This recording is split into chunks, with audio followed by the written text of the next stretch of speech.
That smack your ear? No, it's good. Episode. It's like the cloud. Yeah, exactly. Yeah. So I can sync it. Episode number four. There you go. Where are we headed this week? All right, back to World War II. We're in the World War Pacific II. Theater this time. So fighting the Japanese. Last time we were talking about the Germans with Staccato. This time we're on the Pacific front. Where were we fighting in the Pacific? The whole Pacific. Really? So, we were fighting the Japanese Empire, essentially. But Yeah. it was, obviously it started with Pearl Harbor, like we've talked about. And then it was island hopping campaign. We were taking back all of the American, British, and local possessions that had been occupied by the Japanese. Which were? Guadalcanal, Iwo Jima, Manchuria, the Philippines, all those other places. Like we talked about, after Pearl Harbor, the Philippines fell.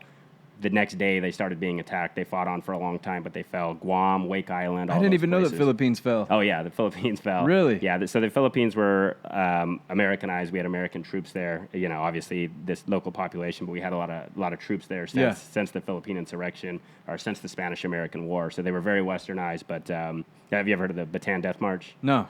Yes. All the troops that were fighting on the Philippines retreated to Corregidor, which is an island, and they tried to hold on. They were waiting for reinforcements. Reinforcements never came, and they were all captured for the most part. They were marched to the prison camps, and a lot of them were slaughtered on the way. If they were walking too slow, they'd be bayoneted, or they'd be shot. Or And that was Japan? The Japanese were doing Really? it, correct. On the ground, from the air, everything? Everything. So Really? we were cut off. Like I said, the troops that were there were waiting for these ships to come rescue them, and thinking the reinforcements were going to come, but we didn't have any to come at the time. Yeah. The command was basically to abandon the Philippines because we couldn't get to them. MacArthur was in charge there. They spirited him away on a submarine and PT boats to get him the hell out of there so he wouldn't die. They fell back to Australia. Australians were waiting for invasion. The Japanese were in danger of overrunning Australia. Our troops were there. Then we finally started pushing back on the offensive in Guadalcanal, New Guinea, and those. So what was places. Japan's motive? They were just trying to Expansion. just going after everything close? Well, World War II, it sounds almost like cartoon villains sometimes, Yeah. with world domination, It does. and expanding territories and things like that. But yeah, Japan wanted to widen their bases, their sphere of control. They wanted to take over. They took over China and Manchuria. I believe in 1933 they started war with China. Have you ever heard of the rape of Nanking? No. Or Nanjing, they used to call it. But I'm a dummy with history. yeah, man. so it's a lot to go into here, but what the Japanese did to the Chinese was one of the biggest atrocities in the history of the world, especially in Nanking. The millions of people were murdered. The Japanese were, it almost sounds not true, but it's like propaganda, but it's, it's documented in a lot of cases. They would gang rape women and then burn the huts down around them. They would, to give the soldiers experience with killing and getting blood on their bayonets, they were just stabbing innocent people in the streets, There was, it was horrific time. And that was from the 30s. They were fighting all the way through. So they were expanding and expanding. Very large, very powerful Navy. America was kind of sleeping, so was everybody else, trying to keep peace. We were, trying to avoid this war. They were preaching to their own people that we were preventing them from getting oil and things like that. So we were stopping their expansion, so they ended up trying to strike us hard and fast and knock us out real quick, which they almost did. How long after Pearl Harbor were the Philippines taken? Well, they were attacked the next day. Really? Oh, it was the day after? They fought for a while before they actually fell, yeah. So they did like a coordinated attack on multiple... Oh, yeah. Guam, the Philippines, Wake Island, all those places were attacked in rapid succession. So the guys that were there were stuck and, had to fend for themselves. So that had to be terrifying on a huge... I never knew that. Oh, yeah, terrifying. Yeah. That's when you're there, air raid sirens are going to be going off. Again, we talked about it before with guys, getting their World War I equipment and their World War ammunition and things like that to have to fight this onslaught of these vicious troops. The civilians are getting slaughtered. So what would it be, just boats? What do you mean? Like ships pull up and soldiers get off? Yeah, invasion forces, amphibious forces. They have their battleships will come control the harbor, the troops land, and then they just start moving in, just like we would do. Damn. Yeah. And then from the air, how many of those planes would be coming in at once? It would depend on the time, the place, and the battle and things like that. But that would be after the harbor's already seized? Yeah, well, depending on the type of warfare you're talking about. But in a lot of the war, we had air control, but like again in the Philippines and stuff, we were sitting ducks. We didn't have anything because our troops pulled back to fight like a rearguard action and go fight somewhere else, basically. So they all pulled back to Corregidor, and everybody was kind of just left fighting with what you got. Some guys, it was the largest mass surrender, or one of the largest mass surrenders in U.S. Army history. The commanders gave them the authorization. Hey, we're ordering a surrender. You guys can flee to the hills and fight like guerrillas, or you can surrender. So these troops were ordered to, destroy your equipment so the Japanese won't get it, and then they march out with the white flags and just hope they didn't get slaughtered. And the Japanese just treated them like trash because they thought it was dishonorable to surrender, Yeah, I so could they're less than imagine. dogs. When they got to the camps, they would tell them basically, we don't care if you live or die. Like, you're trash to us. We're going to treat you like trash. Wow. You're not Did- soldiers. 'Cause did you those soldiers surrendered, get treated basically. like shit Oh, for yeah, surrendering? They were tortured, yeah. In the Bataan Death March, if you walk too slow, they'd kill you. If somebody tried to help the guy that These walked are too Americans? slow, they'd kill you. Yeah, the Oh, Japanese man. were killing the Americans and the Filipinos that were with us. Damn. Yeah, there's a great... And it was a fight that they couldn't win anyway, right? No, but they did a great job trying. They held off for a Yeah. long, long time. If they would have had reinforcements, they could have done something, but they couldn't face that onslaught at the time. Yeah. I mean, look at Pearl Harbor. Our whole our giant navy in all its power was sacked right there. So you could have these guys on this little outpost somewhere, which is what the Philippines was. Percentage-wise, what was Pearl Harbor for us as far as our Navy and stuff? It was almost all of our major battleships Really? were there. It was the whole Pacific Fleet was there, and about half of it was knocked out, you could say. I mean, we recovered very quickly. That's where America's strength came from in World War II, was Yeah. our industrial base. We were the arsenal of democracy. So they took out half of... I'm guesstimating with the number, but if you look at Battleship Row and you look at what they did to all those ships, that's part of why we were using aircraft carriers later and stuff, because the battleship style, we had so many of them been knocked out during Yeah, that time. man. And they did a great job. So was that a strategic error on our part to have them all in one place? That's what or- they talk about, yeah. Yeah. But it's to me, it's one of those things. Hindsight's 20/20. You Yeah. can, you know. If So it was a brilliant attack. It was a brilliant attack, yeah. And there was a lot of things that went wrong, a lot of things we screwed up on, a lot of things that were just a fluke. You know. How did they get the intel on that back then? Well, I mean, intel wasn't that hard to. If you just have one guy there, you can see the ships and how they line up and things like that. That's where part of the speculation was, that the local Japanese were Had to spying have been and helping. traders, but they weren't. But that's where a lot of the speculation came from and things like that. Yeah, but 'cause they didn't have, like, Google Earth or anything. Right. The Japanese had emissaries and politicians and stuff coming back and forth. We were still in peace negotiations with them, trying to be their friends and stuff like that. Yeah. So, a lot of the Japanese high command was educated in America. They were around and they knew the deal. You know, it wasn't like this secret thing. They were very westernized on the top half. I wonder that when you read about World War II, like how did the intel work overall? Yeah, there's a lot of good movies and books Is and there? stuff about that. So yeah, and that's where the whole code spy breaking thing- and all that kind of stuff. Yeah, crazy. The German Enigma machine and all that. Yeah, that on was a great movie. Right. Yeah, Yeah. all that stuff's true. So, It is? Yeah, there's a lot of that going on. What was a lot that of it movie just comes called? down to fluke. I don't remember off the top of my head.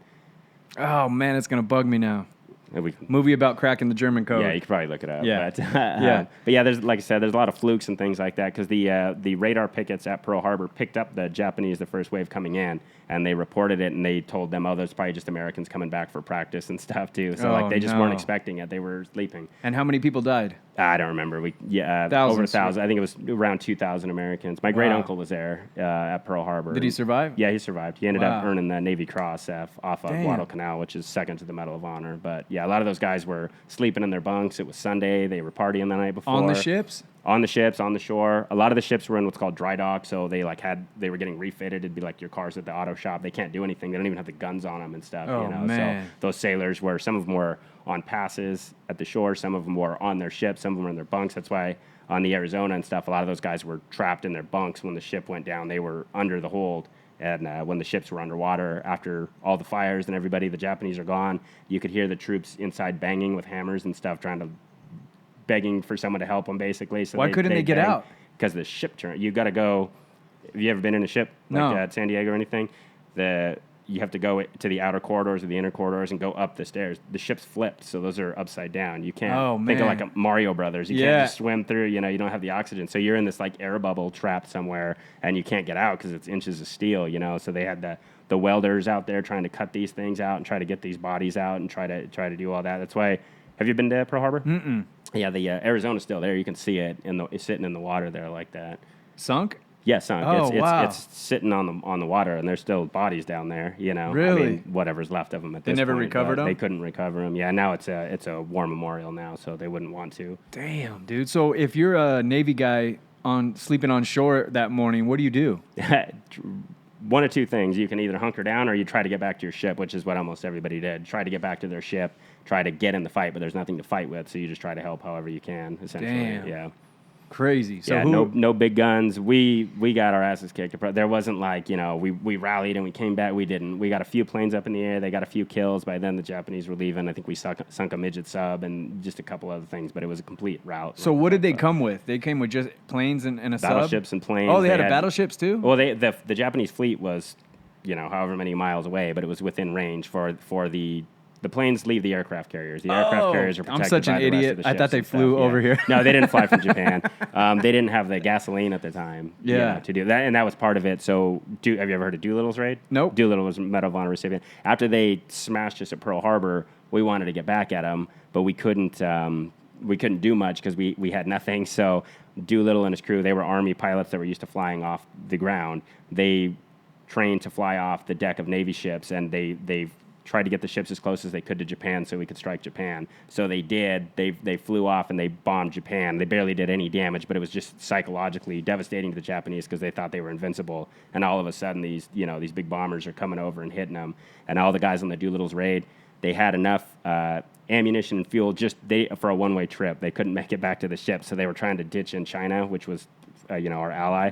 But the fleet was in danger of getting spotted, so they had to launch early, so they had to dump out all their guns and stuff because of the weight, so it would be less fuel. So I think like one of them ditched in the sea, a couple of them ditched in China. Some of the guys were taken captive and prisoners of war for the rest. A couple were executed, Damn. So just to strike back at Japan and kind of say, we can get you too. That's the spirit, huh? But then, it was several months before we could mount any type of offensive operation. That's where we talked about the whole West Coast is on alert, thinking, are they coming? If they do, what are we going to stop them with? Yeah. So it was just paranoia everywhere. And that's when everyone's looking up and trying with the binoculars. Yep. And the home guard and everybody. that was a legit and stuff. worry that the West Coast was going to be taken. Have you ever heard of the Battle of Los Angeles? No. Now we're off on a whole bunch of tangents. That's all right. There was some lights spotted over Los Angeles after Pearl Harbor, and to this day, no one knows what it was, if it was anything, if there was a blimp or an enemy ship. Nothing was shot down, but all these coastal artillery batteries, they ordered a blackout, so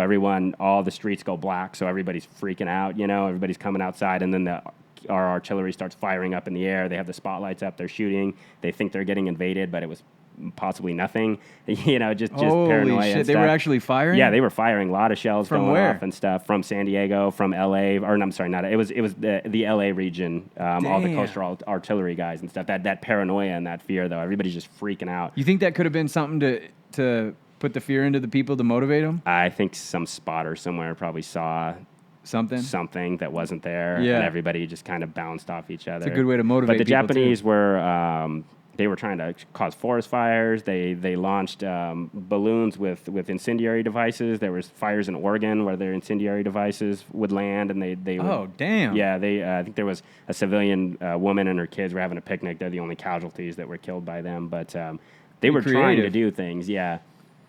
Wow. Yeah, the triple nickel, the 555, they were airborne black troops. They didn't send them into combat. They sent them to be smoke jumpers, to be firefighters on the West Coast because of that type of stuff. That's crazy, man. Yeah. So where are we at today? Yeah, so by the end of this, we're talking about Okinawa, which is the end of the war. It's the last major battle of World War II on either side. It's fought in the kind of the waning days of the war. If you know anything about the World War II, again, the war was very contested in the beginning. Guadalcanal was several months long. We're fighting back. We're finally giving it to the Japanese, but it wasn't like we just went in and kicked their asses or anything. We're getting, it's a major campaign. We finally start island hopping forward. MacArthur in the Army, you have Nimitz in the Navy. They're moving from island to island. Can I just ask a stupid question? What's that? So World War II, we talk about Germany and Japan. And are they're allies They have together? a peace treaty, and what was their plan ultimately? Split it all up? Something like that. Okay. The Asia for Asians, sphere of control for the Japanese, and then the Germans would have Europe. Okay. They probably would have not got along that well after the war. Right. Because, I mean, the Russians and the Germans had a peace treaty initially. And then But I mean, Hitler was known to kind of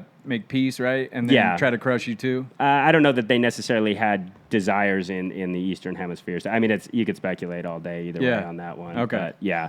But so we're pushing back. We had a couple. Midway was another code-breaking success, and we were able to start smashing the Japanese fleet.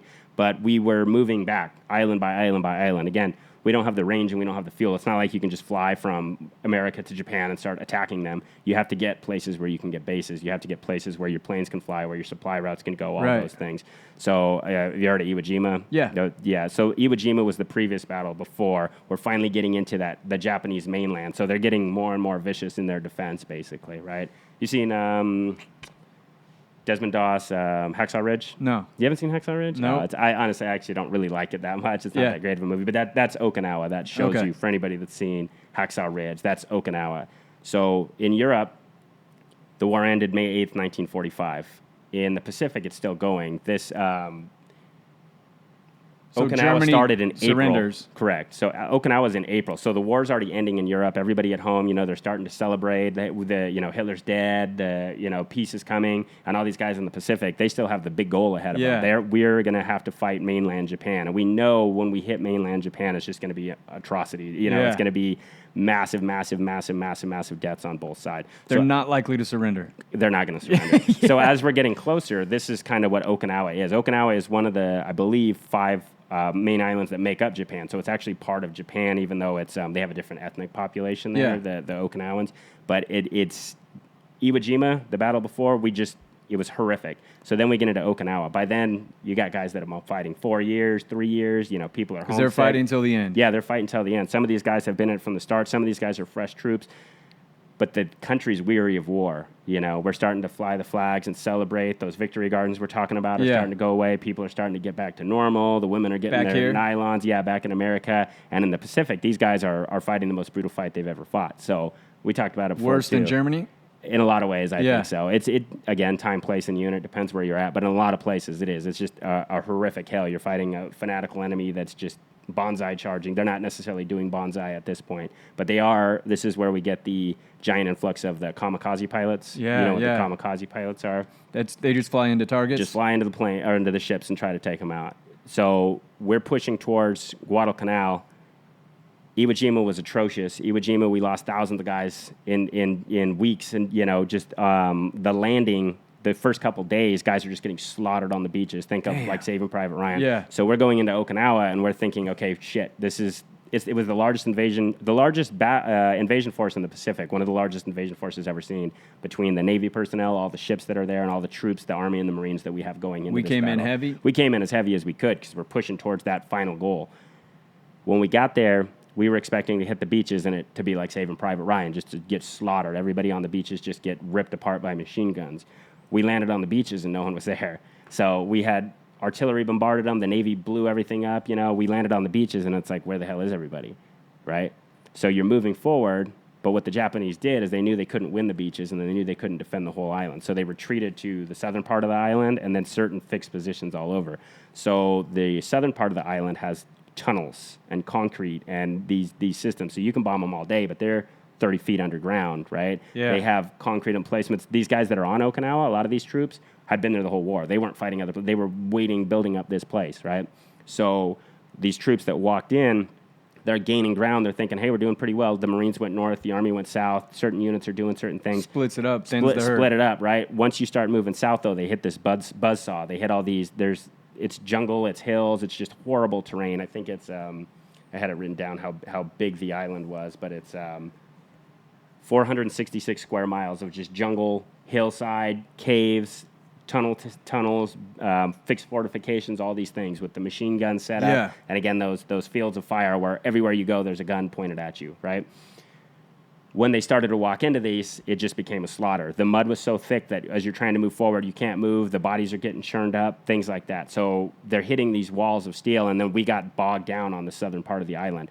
Days are passing, weeks are passing. They're throwing battalions of guys at hills, and they're just getting slaughtered and pushed back. If you watch Hacksaw Ridge, all these in Hacksaw Ridge in the movie on the Maeda Escarpment, they climbed up this cliff, and the Japanese would let them. And then they'd get halfway across the plateau, and then they would open up on them. So your choice was to either fall back off or to lay there and die, right? So very smart. Really in intelligent. this sense. Yeah, really intelligent. Other hills, like what we're talking today, they were more of a sloped hill, but same thing like we've talked about. They have the high ground, so you get to charge up at a fixed fortification, or you stay there and die. You got one of the two choices. They have artillery, they have mortars, they have machine guns. We have artillery, we have machine guns, we have those same things.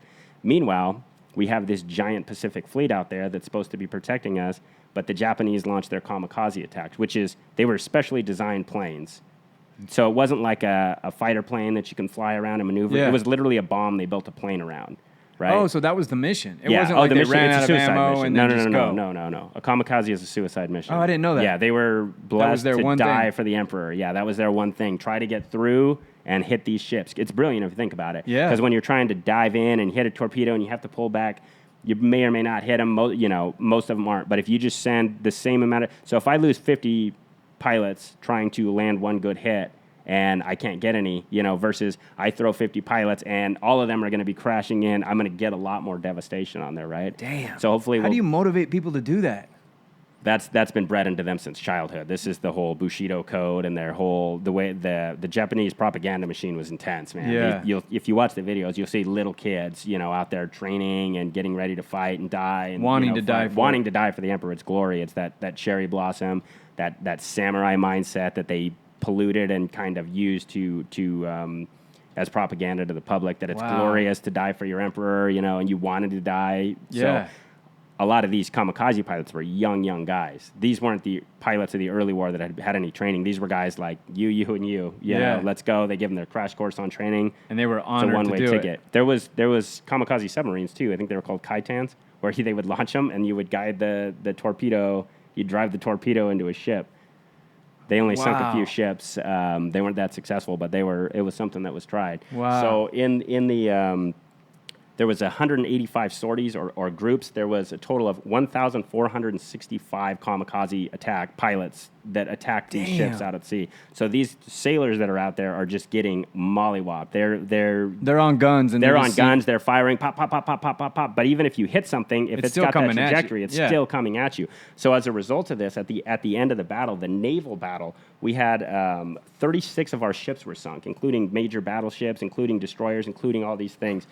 368 ships were damaged, and there was 4,900 sailors killed just in the naval battle on the outside. That's twice of Pearl this. Harbor. Right, and then 4,800 were wounded, an additional. We lost 763 aircraft just up there trying to fight these guys. So our guys on the land are pinned down. They're fighting for their lives. They're getting chewed up in this buzzsaw. The guys How at many sea, days? The whole battle was 82 days, I believe. It was Damn. it was 2.5 months or almost 3 months. It was 82-day battle. Wow, can you imagine people that lived through that whole battle? Exactly. Imagine the fatigue, imagine the fear, imagine your nerves just being shot. And some of the sailors, their battle stations are up there. Some of their battle stations are below the waterline. They're down, doing things. They're just hearing all this and praying, that the ship doesn't go down and you're not on fire and go to a fiery, then watery grave like that. Yeah. So, yeah, they're just manning those guns. My great uncle's there too, He's a gunner's mate, so he's operating those guns. They're loading the shells. They're trying to fire. What kind of guns are they firing? It depends on the size of the ship. They have, the 50 cal machine guns, but they also have the big on the battleships, those big size shells that are, are pounding away. Those are the artillery rounds? Right, the equivalent of like the artillery. Meanwhile, the Japanese fleet's there too. They're trying to get over there. I think it was called the Yamato was, I believe, the biggest battleship ever built. There was that and its sister ship. So there's giant, massive. It's like the boss at the end of a video game or something is coming. So meanwhile, we're fighting on the land. We're getting chewed up. We're in this buzzsaw. We're getting slaughtered at sea. We're winning the battle, but we are just getting pounded. So they're getting killed too. Yeah, they're getting killed too, but they don't care. They're prepared to die, and their kamikaze pilots are going out. We can't afford to lose all these ships because we still have to invade mainland Japan. Yeah. Right? That's the goal after this. They know if they cause enough casualties to us that we're going to second guess, and they can draw the war out. If they draw the war out, they're not going to win, but it's going to give them a brokered peace so they can maybe still keep the emperor in power. They can still do all these things. Yeah. Back home, the war isn't being supported, so if they can draw this out, if they can make us start to think maybe we shouldn't invade mainland Japan, so that's kind of their goal here, is to die in place. Damn. So you're a sailor, you're firing these guns, you're seeing all this stuff going down. This is days and weeks, and when is this going to stop? And again, I'll show you some videos, maybe you can put them on here too, of just all these rounds ripping through the air and the planes hitting the ships and the fire, and how guys going overboard, guys getting burned to death, guys dying in explosions. 82 days. 82 days was the total. Now, what is that a constant barrage, or is there lulls? There's lulls. There's going to be lulls in the day and the night. There's going to be ships that are going in and out of action. If a ship gets hit hard, it's not going to stay there. If it can float, it's going to try to fall back. Other ships are going to take up their positions in the picket or on the perimeter and things like that. A lot of these ships were small, so you'd have the battleships and everything and the destroyers in the middle, and then you have all these little ships that are on picket. They're supposed to be on radar duty, kind of. Yeah. So if they see the fleet coming in, they can report. Well, the kamikazes were just hitting them because they don't know any better. They see a ship and they go out. So these guys are getting messed up, and they don't have a lot of defense for it. Yeah. You know? And like I said, that Yamato steaming forward, so that's this big threat that's coming. And their goal was to break through the line of ships, beach themselves on the island. They were going to crash the ship, basically, onto the shore and start using it as artillery to pound these troops. So it's a nightmare, right? Fortunately, now, who's coordinating that? Okay, so you Japanese admirals, but what is generals. that? Okay, so you have the Japanese.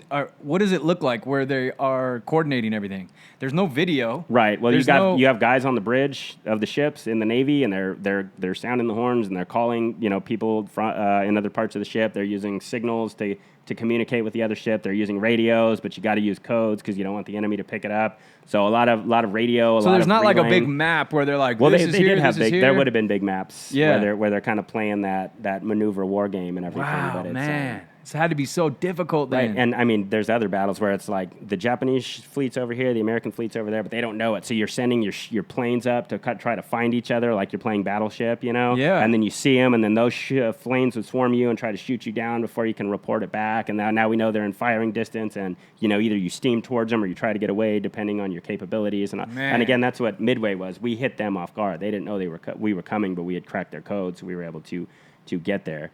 But fortunately, with the Yamato, our pilots were so good at the time. They found the ship and they sunk it before before it even got into the battle to do anything. I think they lost almost everybody on the ship, went down with the ship. So we cracked their navy. We were able to stop that naval threat, but they still have all these planes. They still have everything that's coming, Man. And again, these guys on the land, your morale is going to be real bad when you're getting shoot up, and then you're looking out to sea and you're seeing those guys get shoot up too. Yeah, just death everywhere. Mm-hmm. There's nowhere to hide. Right. There's nowhere. Yeah, and the only way off is to win or die. Yeah. So one of those ways you're coming home, and one of the options is a lot better than the other. Yeah. Yeah. So on Okinawa, think Vietnam style. It's hot. It's sweaty.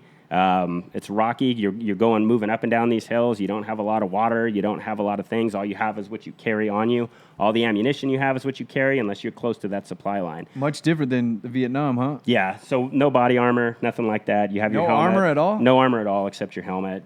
Jeez. Yeah. Why not? The technology wasn't there at the time. I mean, you're not going to wear just like a steel jacket. No and grenades? You're gonna die. You'd have grenades. Yeah. All kinds of grenades. Grenades are very good because if guys are in trenches, you can't shoot at them. They have that defilade. They're down below, so you want to fire something that can go up and down. So lots of grenades, lots of flamethrowers at this time in the war. Flamethrowers for what? If guys are in a cave, you pop that flamethrower in there and you burn them out, right? They're either going to get burned or it's going to starve that oxygen. You stick it in the back of a pillbox and they're going to suffocate, or they're going to come out and shoot them. It's just an enemy fortification. So, like, again, think of Saving Private Ryan, that concrete bunker, that would be like what you call a pillbox. It's built up. The only vulnerable parts are the slits where their guns are coming out. So you got to get your gun in there. They would have drills where they'd train. You pin it down with machine gun fire. Someone runs up to it and throws a satchel charge inside, or you throw the flamethrower out the back. Very, very dangerous trying to get to those. Wow, man. So these guys that are attacking, our hero for today is Clarence Craft. He was born in San Bernardino, California. At the time, he'd only been in the Army for about 8.5 months when he finds himself on Okinawa, right? So he was born in San Bernardino. His dad died when he was very young, so his mom had to just take jobs. So she had to move around. He ended up in Santa Ana, California, joined the Army like most people do. He's in a unit where a lot of these guys are veterans. A lot of other guys are brand new guys like him. His unit finds himself in a place called Hen Hill. For 12 days, they're trying to take this hill, and they're getting pushed back. Every time a unit goes up, they get pushed back off the hill, okay?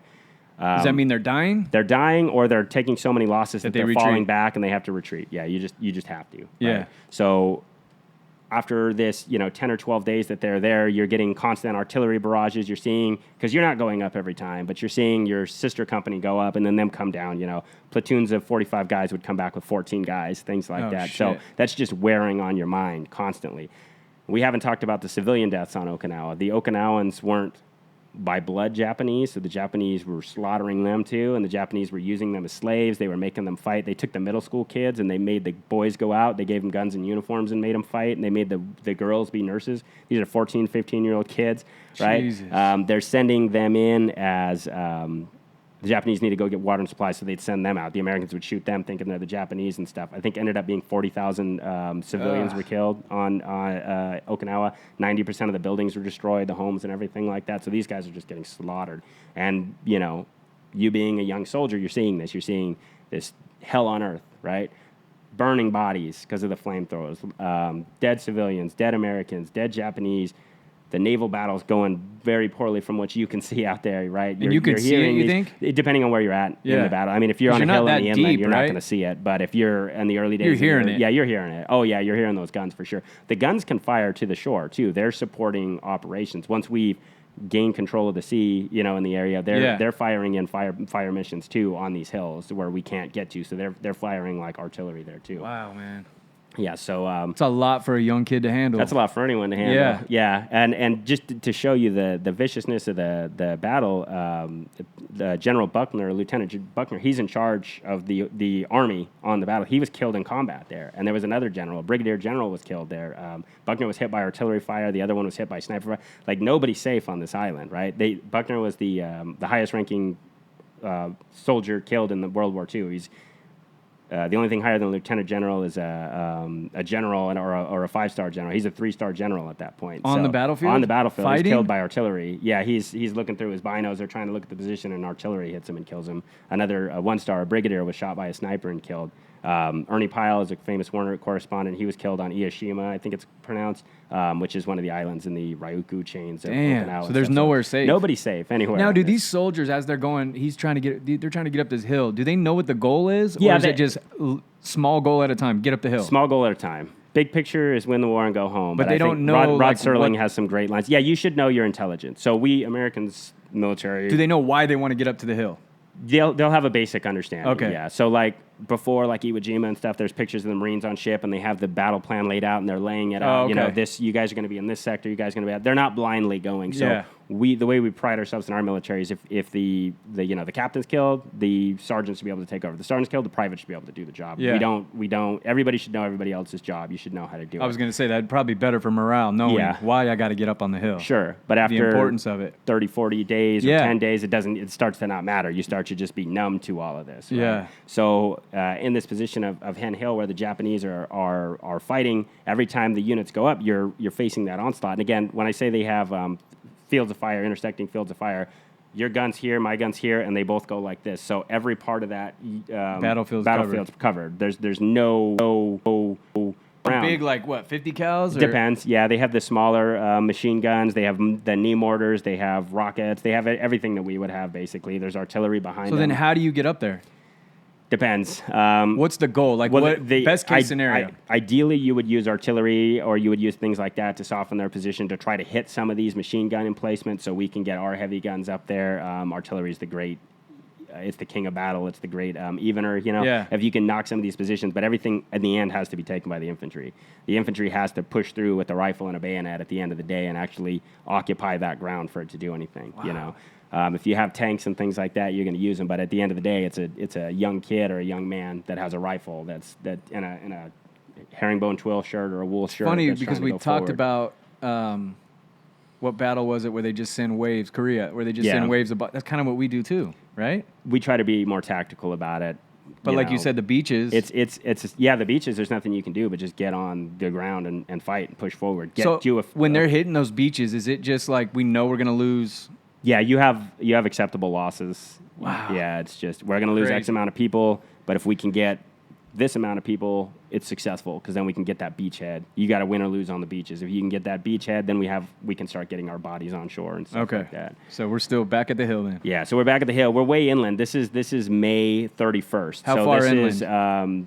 It's 466 miles. We're on the southern part of the island. There's like a choke point. We're way down south. So we're San Bernardino, if you're looking at California for scale, you're a bit inland. And you've walked every bit of it. Yeah, you've fought every bit of it. You've walked past bodies. You've walked past trucks that have bodies stacked on them like progression wood. you've made has been walking. Right. So if you're 100 miles inland, There might have been, you could have jumped a lot right on the truck depending on where you're at, but for the most part, yeah, you're moving, you're sleeping, you're moving, you're sleeping. How are you getting food and water? That's where the supply guys are coming in. You know, they're bringing Jeeps up, they're bringing trucks up, you're eating cold food and stuff like that. The ships have all the stuff, and then they're getting it to the Army guys that are on the land, the quartermasters. So, man, when those ships are getting hit and sunk, you're not just losing, you're losing food, exactly. rounds. Yeah, and we were winning the battle there, to be clear, but at Guadalcanal, that's one of the things. Once the Marines landed, and then there's the battle off the coast where, again, my uncle was at, or my great-uncle, sorry. The Marines said they woke up and they looked out to sea and the ships were gone, and it was the scariest thing they'd ever seen because they were cut off at that point, you know? Yeah. But that was in the early days of the war, 42, 43. Now we're dominant. We're winning. We're just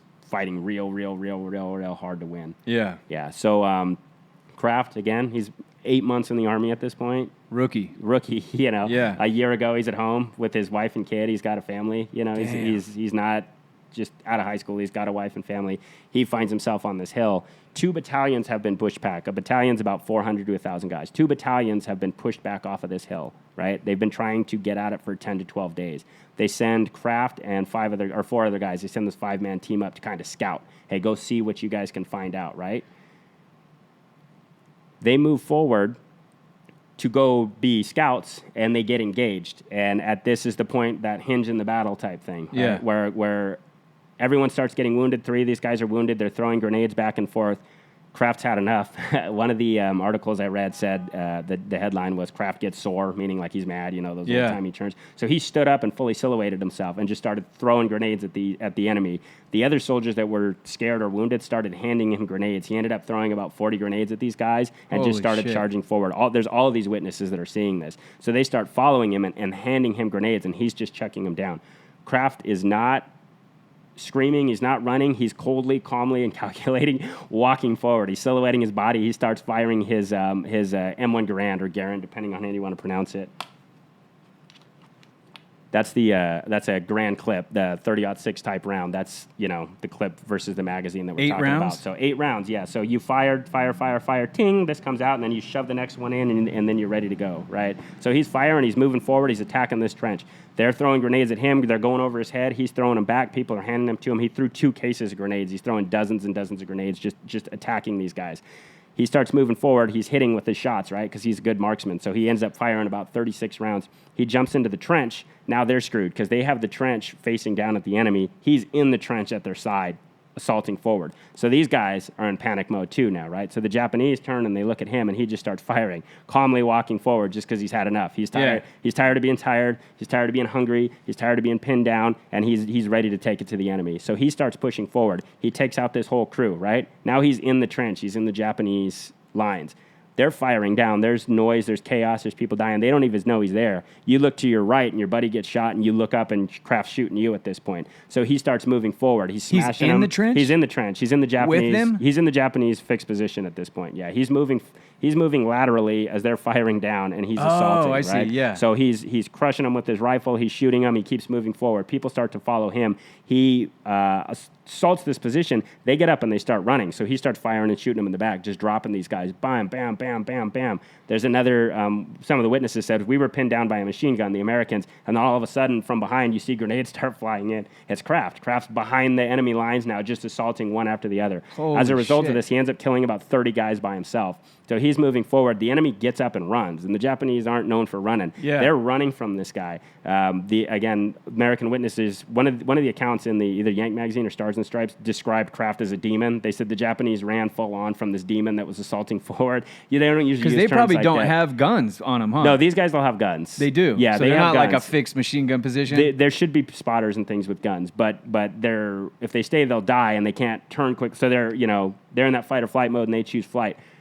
Craft doesn't choose to stop, so Craft chases them into a cave. All these enemies run into a cave. That's the most dangerous thing you can have, right? The enemy's in a cave. I have to go in through this fatal funnel, this opening. All they have to do is point their guns in there. But Craft's unstoppable at this point. So he takes a satchel charge, which is like a messenger bag, which is full of blocks of explosive, and he throws it in the cave at them, right? So they run in, and then he stands there and he waits, and it doesn't go off. So think of the 4th of July when your firework doesn't go off. He calmly walks in, he picks it up, walks back out, gets cover, relights it, and throws it back in, blows the whole cave up, and seals the cave off. So he just basically entombed all these enemy soldiers.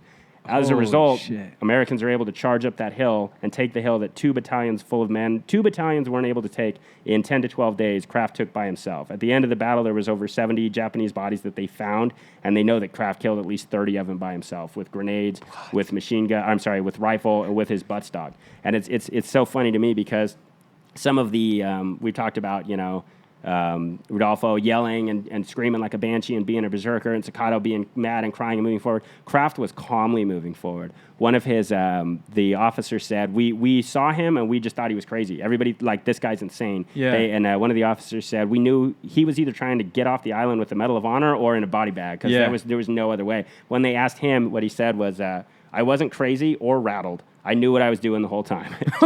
just calm. I was never rattled. He just had enough. He just, that cold as ice guy. What some of the modern soldiers will say, stay frosty. Craft's frosty. This just doesn't give a shit. Just moving forward. You think it's like Matrix style at that point? I think that he like in the had zone. The force. Exactly. He's in the zone. He's that athlete that, Michael Jordan, dude. Yeah, just nothing can stop him. He's moving forward as long as he every keeps shot he takes is a headshot. Or the fighter when they go out and you don't know who's going to win, and that dominant fighter, just every punch they're throwing is tagging him, and the other guy's swinging wild. Conor McGregor versus Eddie Alvarez. This is Craft. Every fire shot he's taking is hitting somebody or making the guy next to him panic and turn. And instead of fighting, they're running. He's probably thinking, holy shit. Think about the fact that other Americans are giving him grenades. Yeah. They're not throwing them themselves. Yeah, like you're doing better. Yeah, you got this, dude. You take these. Through 2 cases of grenades. I don't know how many's in a case or a crate or whatever, but you got to imagine 20 to 40 or something like that. Just heaving with his body, his shirt, his helmet, his M1 Garand, his rifle, and his grenades. He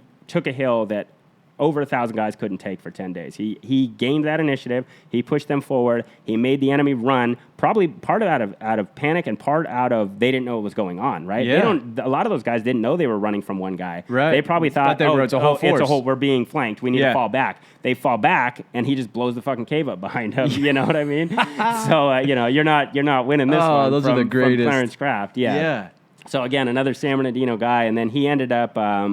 he was awarded the Medal of Honor, and there was no doubt on this one. This was everybody that saw him was just, in awe. How many people witnessed it? Well, you had, depending on your position, right? But you still have the battalions down there, so you have over 1,000 guys that are down there. There's the four other guys that were right close with him, and then there's all these other. Like I said, you had the one American unit that was pinned down by a machine gun that's seeing the grenades coming in from behind the line. So they're not witnessing the whole action, but they're getting a taste of what Craft's doing. And then what I love about these actions is how you talk about, like, courage will inspire courage. Right. How, like, he'll hit somebody with a grenade, and then it's like, oh, shit, okay, here's another one. Exactly. And then pretty soon they're standing up and following him. Right. And then, you know what I mean? It kind of can inspire this whole move. And then it inspires cowardice on the other side, too. Right. Because it's like, oh, God, this guy can't be beat. That line breaking. Yeah, it's momentum shift. That make or break moment. It's... Everybody's can you imagine if you and your friends were going to fight some other guys, and then one of them was Mike Tyson and you didn't know it, and your best guy goes out there to puts up his dukes and Mike Tyson just kills him with one. Yeah. You're going to be like, okay, I'm done.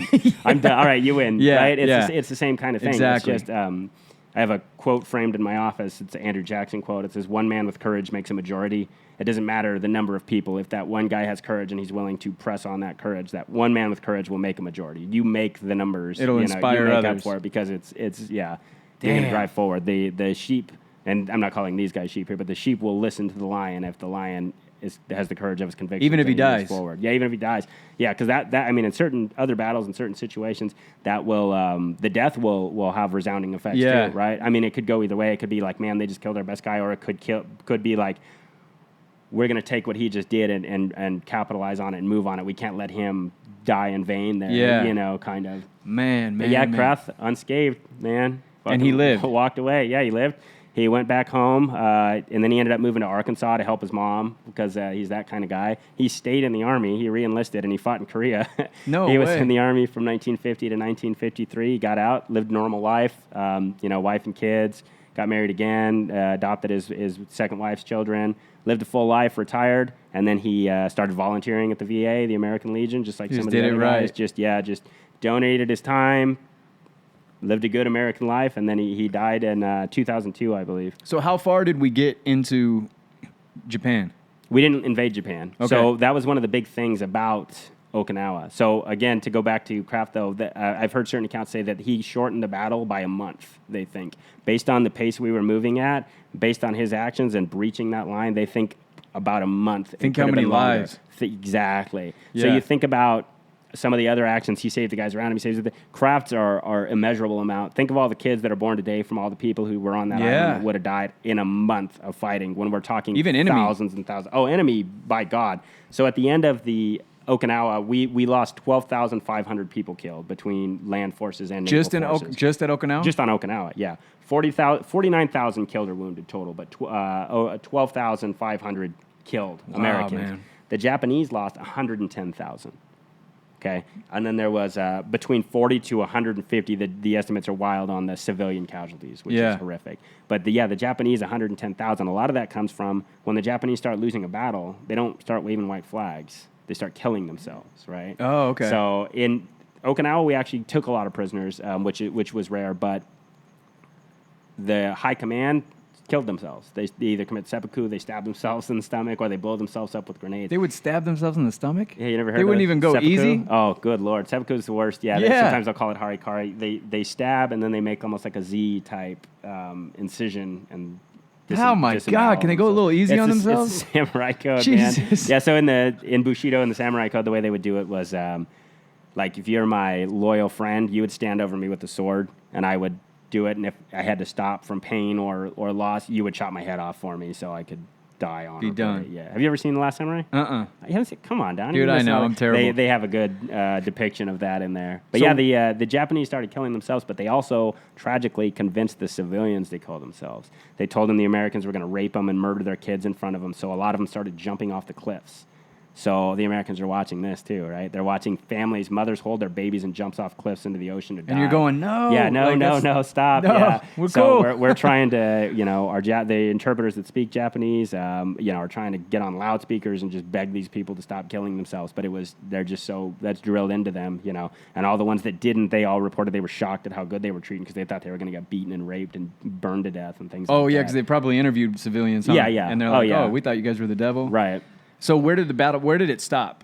So it ended, that was May 31st. The battle ended June 22nd. So how does a battle end? So this battle ends when you sweep the enemy out and they're all gone, basically. Okay. You take the last of their fixed fortifications, you capture the officers, but in this case they're killing themselves. So you get the last, the remnants of their troops. A lot of places like this, though, you'd have guys that would still be hidden in the tunnels that would fight sporadically, but we would still declare it, a victory and it's ours.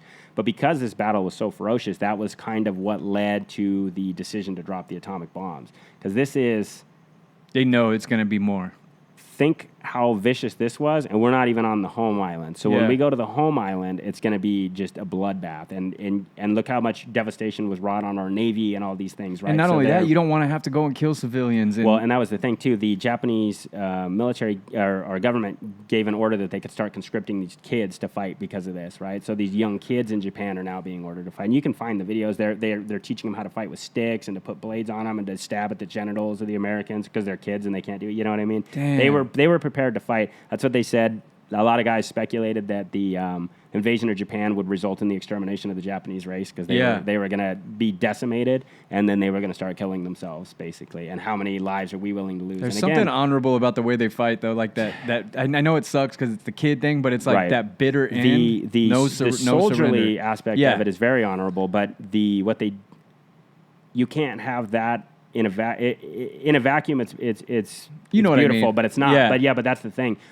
There's two sides of the Knights of Bushido. Yeah, you're fighting to the death and this and that, but they're also murdering civilians to do it. They're also tearing through. They're destroying countryside. They're destroying all these things. So it takes away the honor. But I mean, courage has no morality. There's evil men that are courageous and there's good men that are courageous. And you'll find. I mean, the Nazis are the most hated people. The Japanese committed a lot of atrocities. The Nazis did, but I mean, and nobody out there is going to go defend a Nazi. But there was brave Nazis too. Courage doesn't wear a certain uniform. So exactly. I mean, definitely there's bravery and everything. So then, when was the decision made to drop the bombs? In between that time, we had already been developing it. I mean, and there's a lot of speculation on why or what and how. whether or not we were going to use it regardless. But we dropped the bombs August 6th and August 9th was Hiroshima and Nagasaki. And the end of that battle was? Battle ended June 22nd, 1945. Damn, so 2 months later. Yeah. Where did they drop the bombs? Hiroshima and Nagasaki in Japan. And why those spots? There's a lot of speculation on that, too, because they killed a lot of civilians. But some of the speculation is literally because they weren't as damaged by all of our other bombings, and they wanted to see the effects of the damage so we could kind of study it later to keep developing our war. Some of it is they were industrial centers. Because you'll find people that say the bomb was evil and unnecessary, and you'll find people that think it was the most righteous thing in the world. So you're going to have those people arguing back and forth. But somewhere in the middle. Somewhere in the middle, as always. So then what? But after the first bomb, they didn't surrender. So keep that in mind, too. The military, there's a lot of people on the one side are like, oh, Japan was ready to surrender. No, the hell they weren't. They absolutely. So why did they? Because by the second bomb, they realized the devastation that was going to be wrought on their country, and some of the military officials were able to. This goes back to the emperor was seen as a god, Hirohito, and he was kept out of a lot of this stuff. The military, like a junta, had kind of taken control of the government. It was kind of who was actually in power and things like that. So they were able to finally bring them to the drawing table. They were again, they knew they were going to win at this point. They were trying to draw it out and getting kind of a bargained defeat. Like, we surrender, but we still are the nation of Japan. We still have an army. We still have this and that. We're like, no, you're going to surrender. You're going to completely dissolve your military. The emperor's going to go on the radio and tell everyone he's not a god, like that. Oh, really? Yeah. So did he do that? Yeah. No shit. He stepped down, and there's a famous picture of him next to MacArthur. And if you look up the Emperor of Japan, he was a very feminine, small-looking man. The whole nation had never heard his voice because he was God, and they weren't allowed. And he's standing. Oh, they really believed he was God. Oh, absolutely. Oh man. Yeah, he was a representation of God. So he had to step down. Yeah. So he had to step down. Japan has no military. I mean, they have like a civil defense force, but they don't have an offensive army. They, to this day, that's capable of waging war on anybody. How did the people react? Well, that's the interesting thing about Japan. So initially, there was fear because, again, they were afraid of us. So we landed. All of our troops come. All the occupation troops come in. Within a couple years, though, I mean, we're marrying each other. Yeah. The married Japanese kids are playing baseball. And, of course, there's horrible things done during occupation. I'm not trying to paint over it with, make it look all rosy and things like that. But this is where we talked about that peacetime army that's fat and happy I was telling you about. Yeah. These are the guys that are in Japan. They're marrying Japanese women. Korea. Yeah, they're living kind of a good life. Some of the Japanese are getting adopted and coming home. And at the turn of the century, 1900, Japan was a feudal society with guys that are farmers. By 1939, they almost knocked out the United States Navy, right? In 1945, they had 2 atomic bombs, and the atomic bombs weren't the worst devastation Japan got. Our fire bombs, we would firebomb Tokyo and let the fires just ravage through the city. Those killed more people and burned more buildings than the bombs did. Really? Right? So their countryside's devastated. By 1960, look at Japan, right? By 2000, look at Japan. So you can't keep the Japanese down. Yeah. I'll say that. You know what I mean? They turned it around. I think they're just very, very passionate. I hate generalizations, but Japanese culture is very passionate, and they do everything 100%. So everything. Yeah, meticulous detail. They went the toy route. They're building these crappy little tin toys. By nowadays, the Japanese technology is some of the greatest technology in the world. So they go from the one extreme to the other. It is a very interesting culture, and I wonder what does it. They are meticulous in their detail. Mm-hmm. Craftsmanship is just second to none. Right. They do the same. Very prideful. Very prideful. They believe in mastery and things like that. Yeah, you'd rather have something small that's perfect that you do 1,000 times or 1,000,000 times. Have you ever seen the documentary Jiro? Yeah. Shit like that. Yeah, exactly. It's just like, wow, culturally, that's just crazy. And that's what they did when they put that into a war machine. Yes. Right? And again, I don't want to generalize. This isn't because they were born Japanese that they have some certain genetic makeup, but that's part of what culture is. Yeah, right? That's the culture that they were raised in, and that's what that extreme passion that can make something so beautiful as art and as those things and be so meticulous can do the same thing when it's waging war and it's convincing people to fly a plane into a ship full of dudes that don't want to be really good at it. Right, just being really good at it. And what factor is it that the culture is all one race of people? And it's an island nation and it's very small and it was very isolated for a long time. Japan stayed isolated until Commodore Perry brought the Navy in, fired the guns, and said, "Open up or else. We're giving you some time. Make your decision, or you're opening up or else." But they were living isolated. You know? That's what what kamikaze means. No, it's a divine wind. It's they believed that were protected. Their island was protected by this divine wind. The Mongol fleet had tried to invade Japan, and a typhoon. The Japanese wouldn't have been able to defeat the Mongols at this time. Their whole existence and culture was threatened, and the Mongols were coming, and a typhoon came out of nowhere and just destroyed this whole fleet and crippled them, and they never invaded. So they called that the divine wind. It's from the gods, right? So that's what their rain of steel planes was going to be, is this divine wind that's protecting the nation. So it's very that's pretty cool. It's if you read some really of their great parts of their culture. Oh yeah, it's awesome. And again, like the soldiers, or the pilots, they would wrap their heads in these and their bodies with these fabrics that their communities had written notes and stitched them in there with 1,000 stitches and stuff. Yeah. Oh, wow. And a lot of the soldiers too, but they would have all these like prayers and stitches and stuff that they'd carry with them and stuff like that. It's kind of cool. Yeah, it's very cool. Yeah. Yeah, it's very. I mean, if you like military and warrior culture, you're not going to get much more than the Japanese there. That's awesome. Cool story, man. Yep. So like, comment, subscribe, share. If you have suggestions, let us know, please. We are open to suggestion. Suggestions for guests, topics, or people. Yep. Anything else? Anything I'm not explaining properly, or like I said, sometimes we go off topic, or sometimes it's That's all right. the flowery nature of storytelling. I guess try to do your best to be as accurate as possible, but it's the overall the image of what we're trying to get across. So just to remember. I got another bit idea for next week too. What's that? I'm not gonna tell you yet. All right. Cool. All right, we'll be back next week, guys. Thanks for listening.